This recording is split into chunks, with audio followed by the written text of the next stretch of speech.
You've changed my world. Well, you changed it. We focused upon it and you caught up. Thank you. So that's how it works. People say, oh, Abraham, I've been following you. And we say, we're following you. We're following you. You're launching the rockets. We're following the rockets. And then we stand there where you pointed us to be, and we hold the light for you to find. And when you do, acknowledge that that's what happened.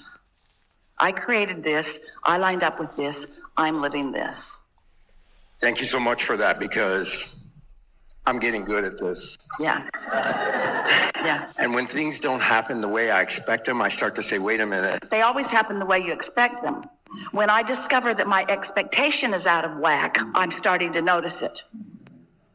When I let life train me into expectation that is bogus, I'm starting to notice that. Let's use expectation in the real way. I get what I expect. It's never other than that. I expected to get called up here today. Yeah, obviously. It's easier for you the second, third, and fourth time. The audience hates you for it because it feels like injustice.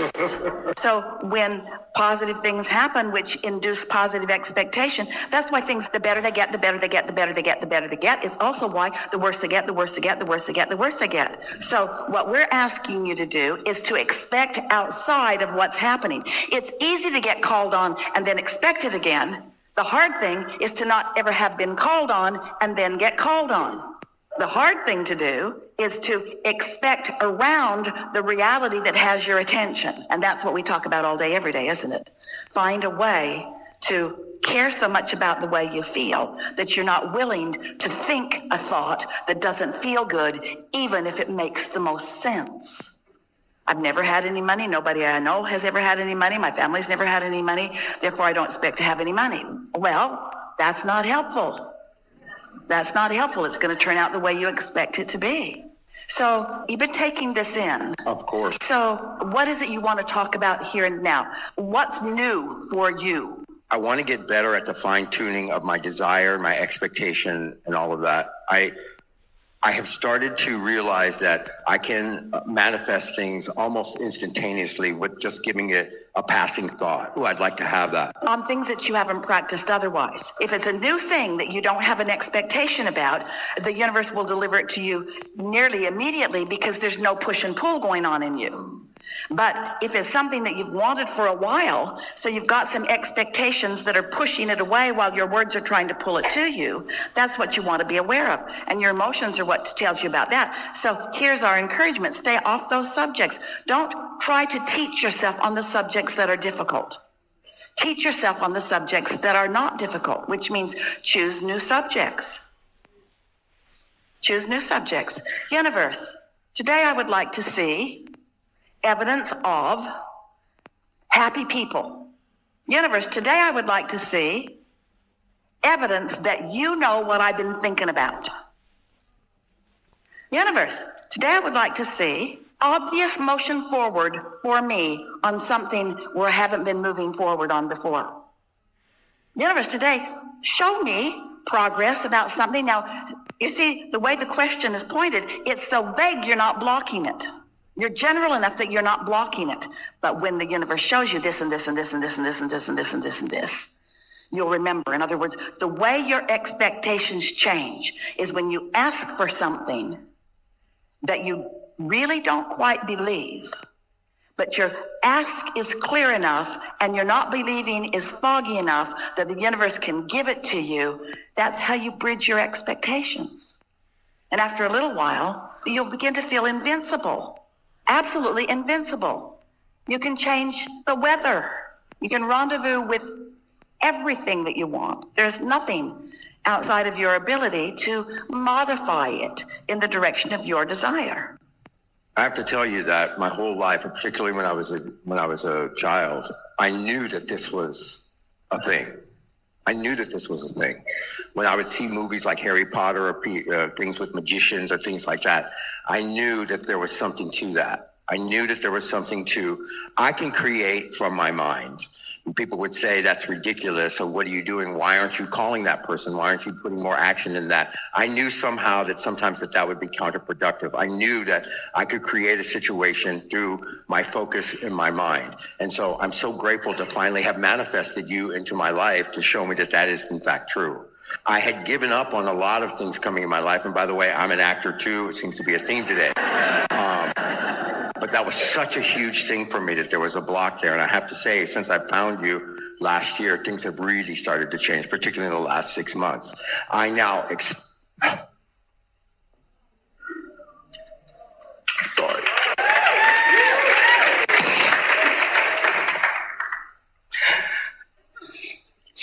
I have begun to expect my dreams to come true again. I wanted them so bad. But I realized that wanting them so bad almost made them out of reach. So now when I think about my desire to get a role or be on a show or whatever, I try to, and you'll tell me if this is correct or not, I try to bring that down to something that is closer to something that I manifest like that. I said, oh, of course I'd be called in for that. Of course I could get a part on that show. Of course I'm a good candidate for that movie. And that actually has started the gate to open where people are calling me in. When my agent tells me about a project, I will say to myself, and I don't say it to him, I'm going to get called in on that. I'm going to get called in on that. And I follow the impulses that come to me when I'm feeling good. So everything that you said here, really good. There's one tiny little bit of fine tuning that we want to give you. And everyone's right here close with you. And so they're going to benefit from this too. When you caught your breath there for a moment, it was the indication that you had stronger desire than you did belief, just for a moment. And that's why it felt the way that it did. It amplified desire. And then the words that followed that experience, where you kind of choked up for a moment, were, I've wanted this so bad for so long. We just want to point something out that we pointed out about Esther's experience earlier. Really going to like this. You're still doing, and so many people do it, you're wanting to influence or evoke from the universe, from the emotion of painful need than from joyful desire. And it worked with your mother. If you need a little, oh man, she's going to be right there. Humans sort of train you that way, to be just needy enough. But there's a power that's greater than that you want to practice. You want to come from love, not need. From love, not need.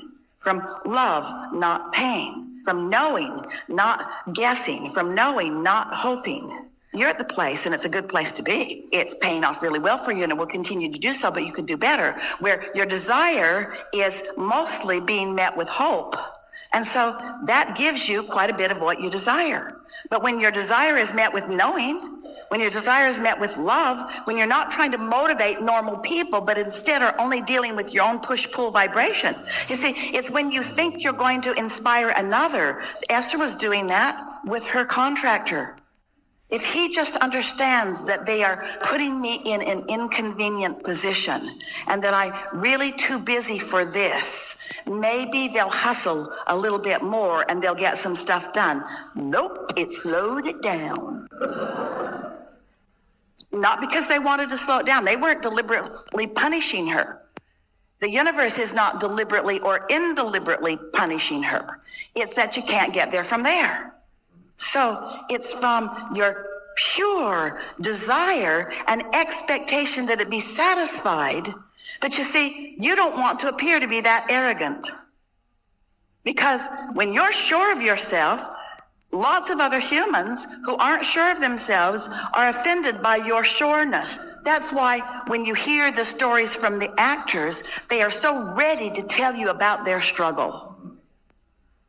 Because they want you to give them permission to have received the benefit if they're struggling. If I can present my struggle to you in an efficient enough way, you won't be mad at me for this now success.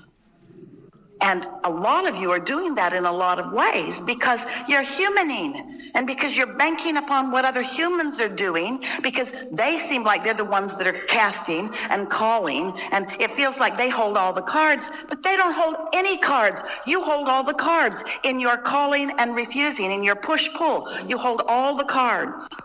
And you just caught yourself in that little holding something back that you really wanted.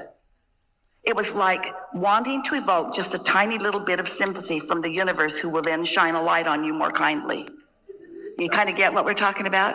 When the universe can't change the kindliness of the light that is shining because it couldn't be a more kindly light. The universe couldn't want more for you or believe more in you. Your inner being, which is what you're wanting to sync up with. Think of your inner being as your true agent, as your true employer, as your true holder of all the cards and all the goodies. Your inner being holds it all, and know you've got the part. You've got the part. It's a slam dunk. It's a done deal.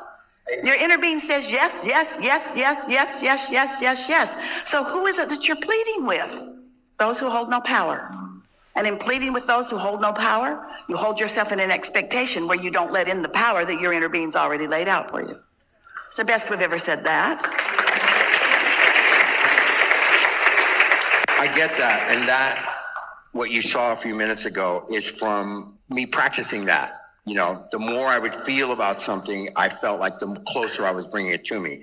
But because of your teaching, it's like what I was talking about earlier, trying to bring that down to where it feels like the next logical Jerry said, step. and this is wisdom, put your basket out there far enough that when you hit it, you're thrilled by it, but not so far you don't believe it. So that's some of what you're talking about. Yeah, but, and I have to let go of that feeling being a feeling of creation, because that's not the feeling of What do you creation. mean? That feeling of like we're almost about to cry. You get emotional. I want this so much. You know, it's got a lot of resistance in it. well, there's like nothing wrong with it, because it does indicate the power of your desire. Okay. But it also indicates the power of your resistance. When you're demonstrating the power of your desire with no resistance, you're just obnoxious. You're just sure of yourself. And you're just worried about nothing. And you're just anticipating wonderful things. And you're walking around just waiting for the next thing to reveal itself to you. And you're ready for the revelation. And you're eager every day. Esther used to wonder, because we said so often, the universe will surprise and delight you. And she thought, how can that be? I can get how the universe can delight me. But why would it be a surprise if I create my own reality? And if I put each and everything in my vortex, then why am I going to be surprised? And we say, the timing of it is what surprises you. The timing and the combining of the things that you want. The things that you put into the vortex have been spun into this magnificent combining. And when you hold yourself, as you are beginning to do, steadily in that place of positive expectation, then there's just delight after delight after delight after delight. And so when someone meets you, you don't seem like an actor who is yearning for the job. You appear to them to be the actor that knows that he's got the job. Do you know why so many of the big projects cast the same actors? Because once they've been cast, they expect to be cast. So it seems like they only pick from them, or they mostly pick from them. But it's a vibrational thing. It's not like that. It's a vibrational thing. Of course, it's easier to expect it when it's happened to you. We started this conversation with those words. But you can, by understanding the laws of the universe and by demonstrating to yourself all day, every day, that you hold all the cards, you can then be that person who just expects things to go the way you want them to. Esther wants to say to her contractor and to the guy that's doing the gas pipe and to everybody else that's involved in any project that has anything to do with her, things always work out for me. So we're going to have a lot of fun together. Things always work out really well for me, and I bet they work out really well for you too. Want to be fun for things to work out for the two of us while we're involved with each other. Isn't that a nice way to be? Things always work out for me, which means I always star in successful movies. Things always work out for me, which means I always join really good teams. Things always work out for me. Things go really good for me. I have vibrational winningness going on, is really what you're saying. And people want to hook up with that. That's why confidence is attractive to others. That's why coattails are a thing. When you're sure of yourself, everybody wants in on it. And when you're timid, if you're going, people think, anybody else more sure of themselves? Hey, doctor, I'd like you to remove this, whatever it is that I don't want in my body. I